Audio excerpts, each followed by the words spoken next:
Hey, everybody, welcome to another episode of Game Changers for Government Contractors. And today I want to address a couple of issues. The first one is, government contracting is not for everybody.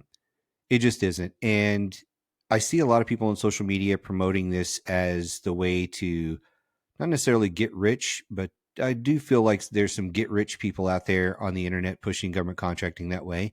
And the honest truth is, you can get rich in government contracting. You can get rich in any business. But I want you to understand the truth about it. And this is not a business that is a side hustle.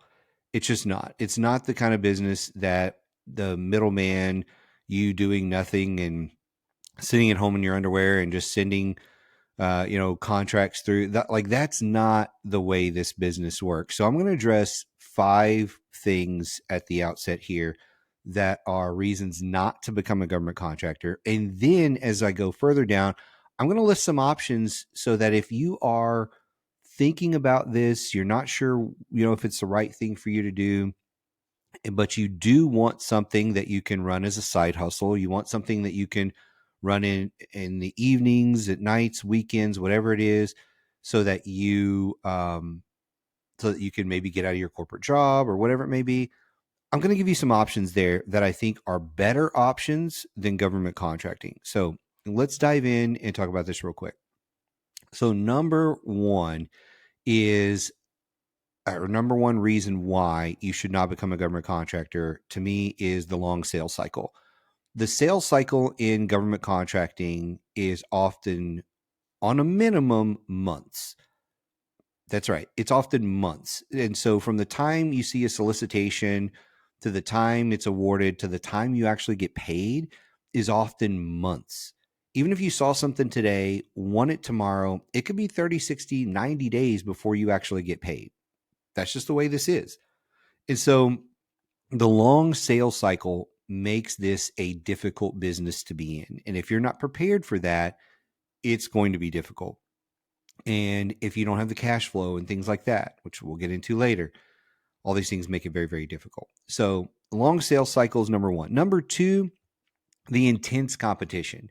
There is a lot of competition. If it is an opportunity that's on sam.gov, you could have 3 to 5 competitors bidding against you. You could have 30 or 40 or 50. It really just depends on the solicitation, what it's for, that sort of thing. There are opportunities that only get a couple of bids, but those are not the norm. Most things get multiple bids.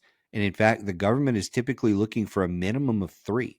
So that's very different than in the commercial world, where you are often pitching a product, a service, an idea, and the buyer is typically only considering your option because you've marketed yourself in a way, you've put yourself in front of them, and that's your offer. That's the only thing they're considering. And so it's very, very different than in the government space. Now, the good thing about that is the government is competing those things. So those are opportunities. That's nice. But again, when you are competing on or in a situation where there's competition, price is often going to be the differentiator, which leads me to the next one: low profit margins. This is a volume game. It really doesn't matter what you sell. There are some things where you're the exclusive manufacturer, you're the exclusive distributor, you're the exclusive, you name it, supplier in one way or another. And those have healthy profit margins, but you can't do what you do in the commercial market of raising your prices to certain profit margins and things like that. You just don't have that flexibility in the government. So the government side of things has a lower profit margin than your commercial businesses. Commercial businesses, you can literally do just about anything you want because there's no scrutiny of your pricing or anything like that. So, and you're not in the same type of competition. You look at it and people say, well, either buy from me or don't, but I'm not changing my pricing or whatever it may be. So the profit margin piece is something that you have to pay attention to when you're getting this market. The next thing is compliance with socioeconomic programs. So everybody gets into this and thinks, oh, well, I'm an SDVOSB, I'm a this, I'm a that. I'm a woman-owned small business, I'm an 8A, whatever those things are, they all have compliance requirements for them. And some of those are financial. So it actually puts limits on how much money you can make and how you can grow and all those things, and where you graduate or you exit those programs. Or there are restrictions on ownership in the business. So if you wanted to bring in a partner and give them part of the business or things like that, there are compliance requirements to the socioeconomic programs that can limit your ability to use them, making them null and void and not a big benefit to you. So again, these are just a handful of reasons why government contracting may not be for you. The last one on my list here, number 5, is cash flow challenges. When you are signing up a contract, there's going to be cash flow challenges almost all the time, unless it's a services contract and you're providing the service. And even then, unless you have some sort of cash reserve, you may struggle to start performing on that contract until you start getting paid. The lead time on getting paid is a minimum of about 60 days. So from the day you win the contract, about 60 days. That assumes you start work right away. I have seen contracts where people win them, let's say it's on January 1st, and by April, they're like, we still haven't started work on this contract. And so they're still waiting. And so that's a situation where it could be 6 months before you make some money on a contract. And then you have the challenges, whether, so if it's products, for example, where you are trying to get the product and get it to the customer, but you don't have the cash to buy the product or put enough of a down payment on it in order to fund that and get it to the customer. Maybe you don't have the credit scores or credit lines or even a line of credit with the manufacturer, and they just won't do it for you. They're like, no, we're not going to do this, for one reason or another. So there's a lot of different challenges when it comes to cash flow in your ability to perform on these contracts.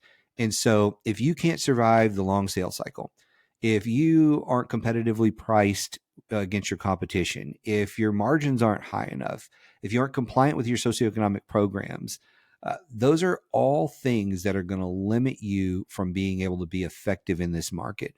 And when I look at this market in government contracting, this is a market that is best for people that have a mature business. And that means you have been in business 3 to 5 years. You've got some commercial clients. You've got some cash flow.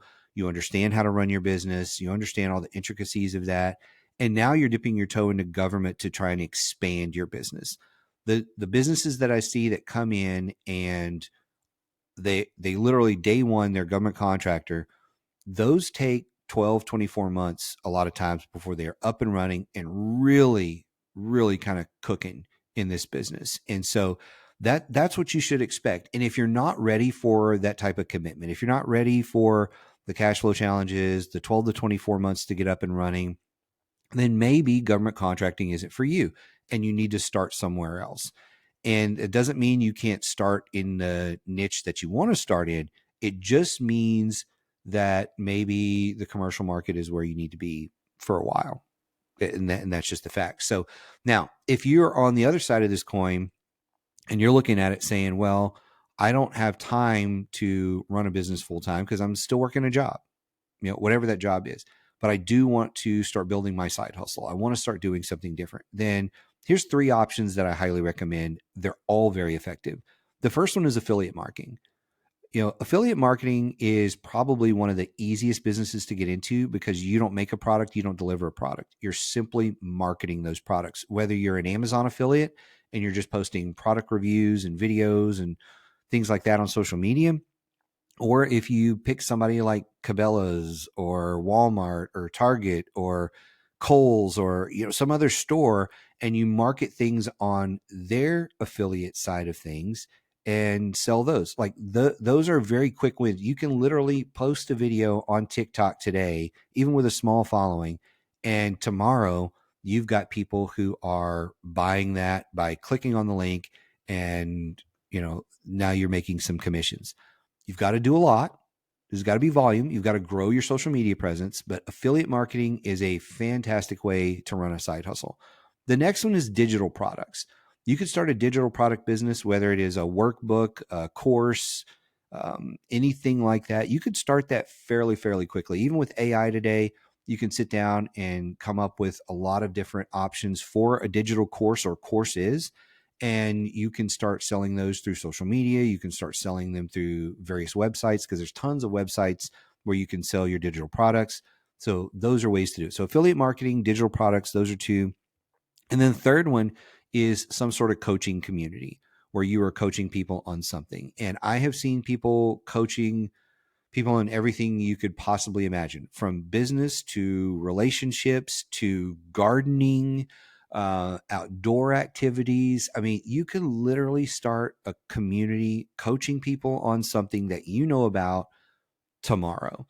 You don't even have to have any digital resources or anything like that to get that up and going. You simply have to look at what your expertise is and build a community around that. And there's plenty of free tools where you don't have to know website design or anything like that.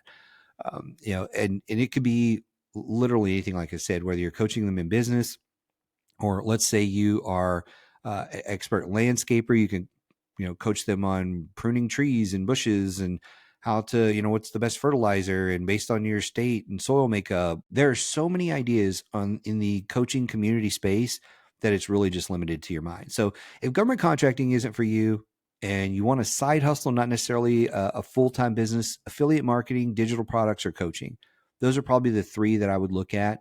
And they're the easiest to get into. So they're very, very easy. There's little to no overhead, and you can be up and running in days versus weeks and making money in days on a lot of those. So those are my tips for you. If you've got any questions, I'd love to chat with you. We'll see you next time.